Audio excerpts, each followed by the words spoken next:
It's the Ed Lover Show of Power 105.1. Timbaland, Shock Value 2 in stores right now. We were just talking about Timbaland and Jay-Z's relationship. You seem to have found that sound for Jay-Z. You seem to have found some formula that makes Jay-Z sound amazing on the music that you give him. Do you produce records specifically when Jay-Z says, Tim, I need something for you? Do you have specific music that you produce just for Jay-Z? No, I'm not going to lie. This album, I went in. I put my heart and soul to this because the way he came to me, like, dog, I want to do this one more album. You know, I want to do it for fun. And I was like, you know, this whole album was touchy for me, like this between the singles, because I feel like I got too involved into it because I was very emotional to it. You know what I'm saying? And he understood where I was coming from, but we had to talk. So with no communication, we had to talk. So us not communicating kind of threw everything off. But when we communicated, I said, look, I put my heart and soul into this. So I want to know about the singles, everything, because I feel like I gave you some incredible records. You know what I'm saying? And like we understood and we got it out. But this time around, like I wanted people know like me and Jay are like Dre and Snoop. Right. You know what I'm saying? I'm not saying he does have a great chemistry with Kanye. You know what I'm saying? I think he does, you know what I'm saying? But it's like me and him is on some other stuff to me. Yeah, but there's a certain, to me too, that's why I ask you the question, because it seems like there's something about Jay-Z over your music that's really, really special. And I want to know, is it that you're producing specifically for him, or is it just something that you did and said, well, I think Jay would sound good on this one? No, I kind of do it for him. It's been tracks I did and I didn't know if I would work with him. At the time, I didn't know if he was going to work. Did I put other people on it, like a singer or something? And I was like, you know what? This really was yours.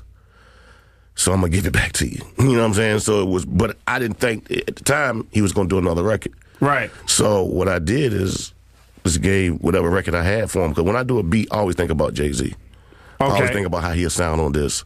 I always put him in mind. Like, because I love how he sound on my records. You know what I'm saying? The record is so, I would save the record. That's like, it's a great relationship. Like, if I know he going to kill it, and I could work with, you know, somebody, my favorite person. I don't really have one, but say if I did have a favorite person, they're like, oh man, okay, say for Missy, for instance. If I know, if I had this beat for Missy, I know Jay-Z sounds so great, I had to take it from Missy because I know it's more magical with Jay-Z. Wow.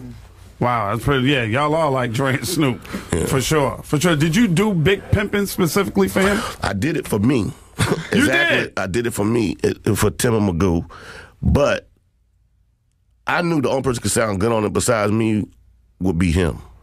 You know. What was the name of the song for you? Or did it have a name? I didn't have nothing. It was just too dope. I couldn't come up with nothing for the track.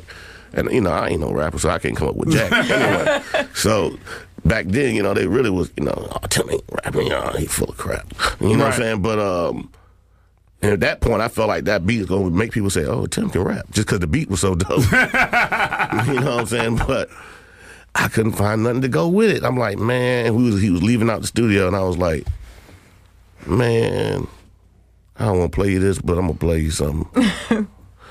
And I played it. He like, woo, turned back around, took his coat off, took his head off. I said, I knew it. You knew it. And so he sat down. He couldn't come up with nothing the first day. That night, he couldn't come up with nothing. He couldn't come up with nothing the next day. The second day we got to the studio, he was like, I got it. I got it. He had the first 4 lines like, you know, I don't love him, I don't need him. Take him out the hood. Keep him. I said, forget. I said, stop. That is incredible.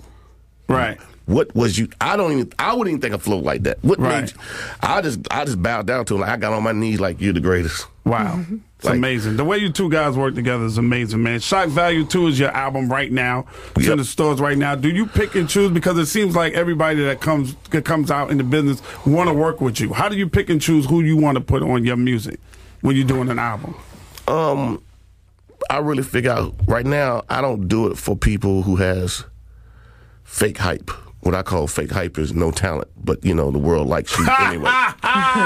You know what I'm saying? You know. Wow, so, you and I can sit here and talk about that forever. Yeah, we can go on for days. You know what I'm saying? But anyway, I really try to go off of people that I really like, that I feel that has talent, and I know would sound good over my beat, or I think it might sound good, but the public might say, you know what, dog, that won't it.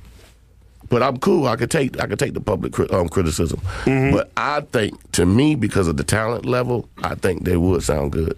And I try to pick people who not had one record and it was a hit record. Oh, that dude, he's going to be the next man. No, I try to pick a person who had longevity. When I did this album, who at least had 1 or 2 or 3 albums that came out. Or somebody that you can definitely see. Yeah, that I know that already been on the road that proved theyself. Right. And proved theyself to me. So I'm like, I could work with this person. Right. Justin Timberlake? Now, our chemistry is nothing like, is nothing like it. I mean, I used to think me and Jay had the best, but it's nothing like me and Justin. Me and Justin, when we get on the record, it's just like magic. It's like we don't even we go in the studio, we like, what we gonna do today? I don't know. Start hitting the beat machine. And he'd be like, I said, I like that. Then he'll start recording. Let me go back. That was whack. We got too hyped, didn't we? We was playing ourselves, weren't we? Yeah, let's go back. But when we go back, it always come back to be that jump off. Like, you know what I'm saying? We do hit or miss, but I would say Justin and me and Justin and Jay-Z on the same level. I'm not gonna say nobody's no greater or no less. I can say our chemistry is the same. But it's like the only way I say with Justin's a little bit I can relate to him more is because Justin, even though he produce and he can do everything himself, he stayed in that box. What works. You know, like Michael Jackson for a minute stayed with Quincy Jones. Right. Like, don't go outside the box. If you know the box work, you know what I'm saying? Like, this is where the magic at. This is the magic puddle right here. Yeah, you can do it on your own. We know that. You can do it. But it ain't the same when people say you and Tim, you and Tim, you and Tim. Right. So he know, like, when we do an album or something, we come together as one. Right. Timbaland's in the building with me, man. It's the Lover Show. Shock Value 2 is his album. It's in the stores. Justin Timberlake is on the album. Yeah, and it is the single. Yeah, it's the single, Carry Out, and it's the Lover Show, and it's Power 105.1.